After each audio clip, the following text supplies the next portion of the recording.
Bismillahirrahmanirrahim. Assalamualaikum warahmatullahi wabarakatuh. Selamat pagi guys, semoga kalian senantiasa dalam keadaan sehat dan tetap bersemangat ya guys.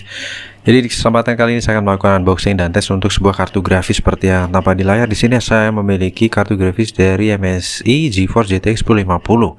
Jadi kartu grafis ini dibekali dengan memori VRAM 2GB, GDDR5 dengan OC Edition dan 12 DirectX ya, DirectX 12 dual fans ya guys ya.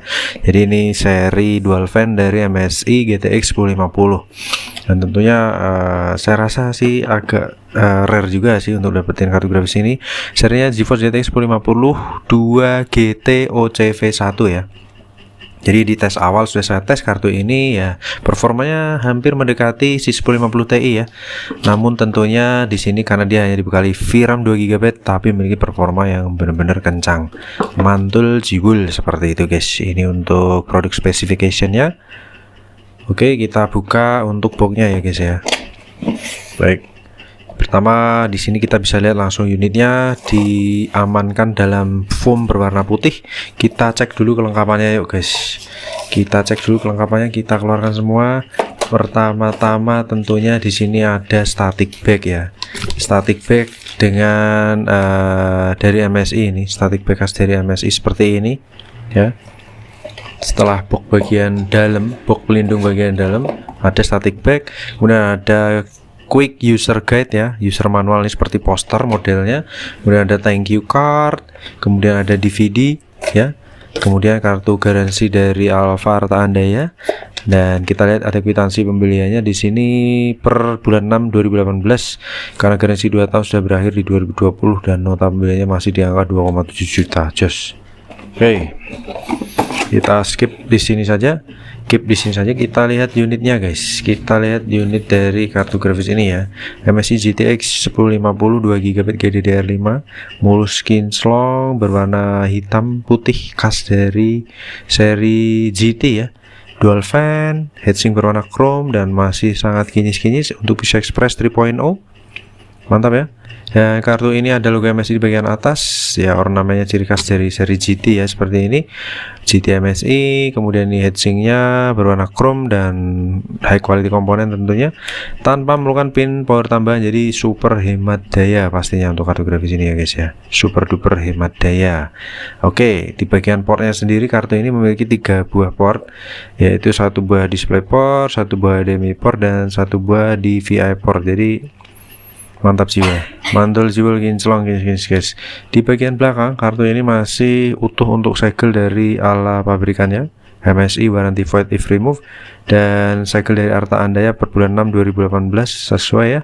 Kartu ini memiliki serial number yang sama dengan box 381 digit terakhir 381, mantul jewel. Oke, dan di sini untuk plat fibernya juga benar-benar kinyos kinclong seperti itu guys. Tadi sudah saya coba untuk benchmark ringan dan hasilnya juga sangat mantap. Kita akan lanjut untuk tes kartu grafis ini ya guys ya. Oke, kita paskan ke rig.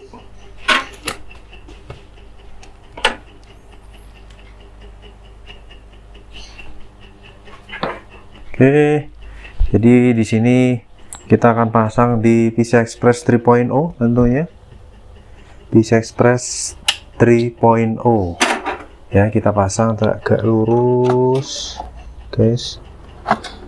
Oke, kita lock 1 biji baut, it's okay.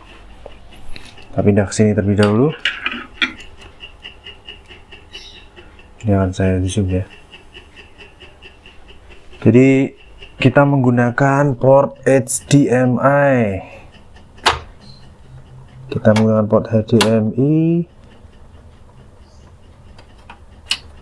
Kita supply dengan PSU Coger CMX 700 watt 80 plus bronze ya, di bagian bawah ya. Kita akan ya seperti itu ya guys ya.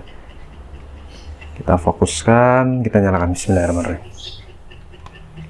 Oke, muter mulus terkulus-kulus.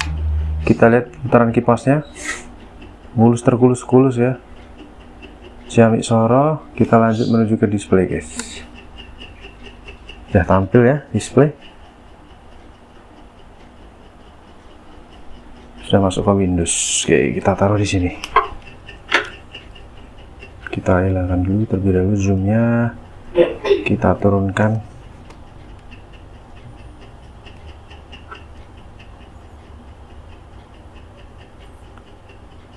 Oke, saya tes per 5 September jam 14.18 siang. Kita tunggu resolusi layar berubah ke Full HD ya. Baru kita akan zoom nanti setelah tampilannya menjadi Full HD ya. Jadi di sini saya menggunakan monitor Full HD Samsung Curve ya. Jadi ini emang agak ngepasin center layarnya ya, butuh effort tentunya. Oke, suara kipas super senyap tentunya, dan kita tunggu untuk resolusi layar berubah menjadi Full HD guys. Kita zoom terlebih dahulu, coba set. Oke, kita tunggu terlebih dahulu supaya resolusi layar Full HD. Artinya bahwa PC dan VGA saling mendeteksi satu sama lain dan bisa siap digunakan untuk bekerja ya. Ini sudah berubah resolusi layarnya.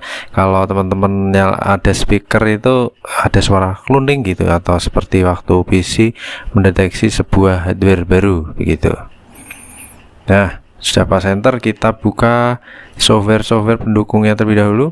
Kita buka MSI Afterburner, kita buka 3D Mark. Ini yang loadingnya agak lumayan lama untuk nunggu sambil kita cek, cross check spesifikasi dari kartu grafis ini seperti itu.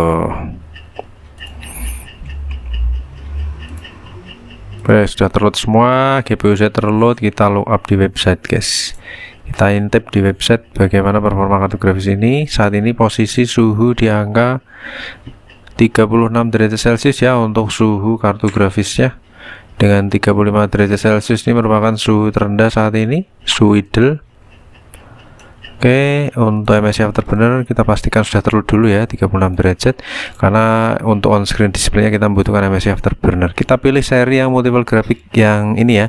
Jadi kartu ini memiliki seri MSI GTX 1050 2 GTOC ya, 2 GTOC dengan arsitektur GP107 Pascal ya.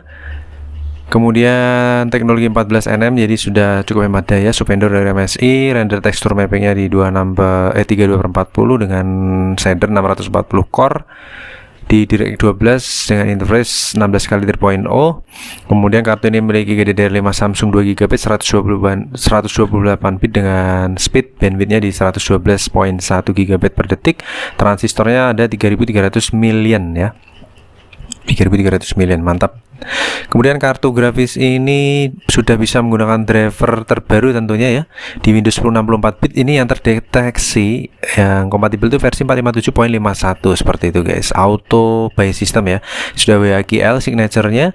Dan GPU clock kartu grafis ini 1405, memorinya 1752 dengan boostnya di 1519 MHz ya, plus 4% seperti itu. Kartu grafis ini dual slot, panjangnya 21,5 cm, TDP 75 watt maksimal. Untuk minimal suggested power supply-nya 250 watt tentunya. Sekarang udah cukup susah untuk dapetin PSU 250 watt dengan 80 plus certified ya, setidaknya kita bisa gunakan 500 watt ke atas.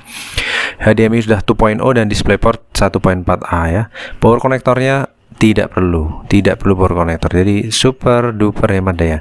Oke, kita akan jalankan benchmark running ya di kartu grafis ini di Firestrike Preset 1080. Kita akan jalankan sampai selesai supaya hasilnya valid untuk mengetahui skor kartu grafis ini, dimana sebelumnya tadi sudah saya tes menggunakan Firestrike juga di Preset 1080. Kartu grafis ini dia tidak mencapai 60 derajat Celcius suhu tertingginya guys, hanya di bawah 60, masih 50, sekian, 56 kalau nggak salah. Kita akan buktikan langsung saat ini bagaimana untuk performa si MSI GTX 1050 2.0 2 GB ya. 2 GB 2 GT seri 2 GT Firestrike grafik tes 1 preset 1080. Oke, sudah tampil on screen display di 36 derajat Celcius, start menuju ke 44 derajat Celcius ya untuk load di suhu tertinggi. Saat ini posisi load di 99% dengan TDP kartu grafis ini di 69 watt, dan saat ini sudah mencapai 400 frame. 500 frame, 600 frame, 700 frame, 800 frame, 900 frame, 970 guys. Jadi tipis banget dengan si seri GTX 1050 Ti dan suhunya hanya di 50 sekian ya guys ya. 50 sekian, tidak mencapai 60 derajat Celcius. Artinya kartu grafis ini super duper adem. Seri 1050 2GB, TDP nya kecil, menggunakan dual fan tanpa pin power, performanya kenceng karena OC edition. Temperatur start di 48 derajat Celcius dengan TDP graphic card di 69 watt. Clock speed berjalan di 3,5 GHz dan RPM kipas berputar maksimal di 49% RPM. Average FPS yang didapatkan cukup tinggi guys, di 38 FPS dengan maksimal 111 FPS. Average-nya di 35 FPS ya. Load 99%, suhu tertinggi saat ini posisi di 57 derajat Celcius. Naik ke 58 derajat Celcius, belum menyentuh 60. Naik ke 59 derajat Celcius guys. Apakah akan menyentuh 60 derajat Celcius sebagai suhu tertinggi saat ini? Masih stay ya, akhirnya di 60 derajat Celcius ya, pecah telur ya guys. Dan ini masih sangat kategori super adem guys, di 60,3 derajat Celcius untuk tes kedua ya. Bisa di note ini merupakan tes kedua, dimana tes pertama di 50-an, tentunya di bawah 60 derajat Celcius, dan selisih beberapa menit, jeda beberapa menit, langsung kita jalankan tes kedua dan kita record. Dia bisa mencapai suhu tertinggi di 60,3 derajat Celcius, dan saat ini perputaran suhunya cukup adem, idle di 11%, dan suhu sudah posisi di 41 derajat Celcius. Jadi kartu grafis ini untuk dinginnya cepat tapi naiknya slow motion guys, seperti itu. Lanjut untuk tes terakhir, di sini menggunakan Firestrike Combine Test yang tentunya lebih berat dibandingkan tes-tes sebelumnya dari Firestrike ini. Kita akan lihat untuk kartu grafis ini bisa mencapai berapa FPS. Untuk seri 1050 Ti dengan spesifikasi PC yang saya pakai bisa mencapai 14 FPS ya. Nah, untuk seri ini kita lihat dia bisa mencapai berapa FPS. Saat ini average di 18 FPS menuju 17, posisi di 11 FPS, 12 fps ya, bisa menyentuh di 12 fps ya guys, selisih 2 fps dengan si GTX 1050 Ti seperti itu guys. Oke, jadi untuk tesnya sudah berakhir, kita akan lihat bagaimana result dari kartu grafis ini. Oke, jadi Firestrike untuk kartu grafisnya itu memiliki skor 7200, Physics skornya 7200-an juga, Combine skornya di 2400, dan Firestrike skornya di skor 6061 dengan predikat good ya, karena tidak terpaut jauh dengan average skornya. Predikatnya good, bagus. Dan kita lihat untuk kurvanya, pada tes pertama dia mencapai 55 derajat, tes kedua mencapai 59 di 60,27 derajat atau 60,3 derajat Celcius, dan tes terakhir hanya di 57,12 derajat Celcius ya. Jadi super duper adem guys, mantap jiwa. Untuk sensornya sendiri, kartu grafis ini memiliki GPU core voltage yang normal stabil di 0,675 volt dan full loadnya di 1,05 volt dengan GPU TDP nya di 35 watt saat minimum dan idle, serta maksimalnya di 69 watt. Jadi sangat-sangat super duper hemat daya. Efektif clock kartu grafis ini dia bisa berjalan di 1848 MHz dengan memory clock di 1752 MHz. Jadi kenceng ya guys. Untuk GPU fan nya idle dan minimalnya di 45%, sedangkan maksimalnya hanya di 53%. Ya, cukup kecil sekali gapnya. Kartu grafis ini jadi memiliki performa yang adem, FPS nya kenceng, dan mantul jebol, super hemat daya tentunya. Oke, untuk tesnya kurang lebih sampai di sini. Kita lanjut tes grafik berikutnya. Jangan lupa subscribe. See you on the next video. Terima kasih. Wassalamualaikum warahmatullahi wabarakatuh. Bye bye.